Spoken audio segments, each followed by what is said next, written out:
তাহলে আম্মু বসেন, কথাবার্তা বলেন। আমি কিন্তু এখন থেকে আপনাকে সব কিছু জিজ্ঞাসা করবো আম্মু, কেমন? তাহলে এখন শুই নাকি আপনি এখানে শুবেন? এইটা মন্দ হয় না। আমার মেয়েটা এই অবস্থা, কখন ব্যথা উঠে না উঠে, কখন তার কি লাগে না লাগে, তুমি তো আর মানে সজাগ থাকবে না। সজাগ তো থাকবে মাই, নাকি? মায়ের বুকের ধন অসুস্থ, তো সজাগ আমিই থাকবো। তাহলে বাবা আমি এখানে শুই নাকি তুমি আজকে অন্য ঘরে শুইবা? আমার কোনো সমস্যা নেই, বা আপনি এখানে শুইতে পারেন, মেয়ে এখানে শুইলো আমি এখানে শুইলাম, তাতে আমার কোনো প্রবলেম নেই।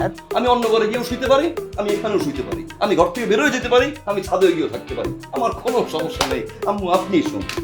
ঠিক আছে বাবা, তোমার গরম লাগবে, তুমি যাও, তুমি বাইরে যাই এসো। শুভ।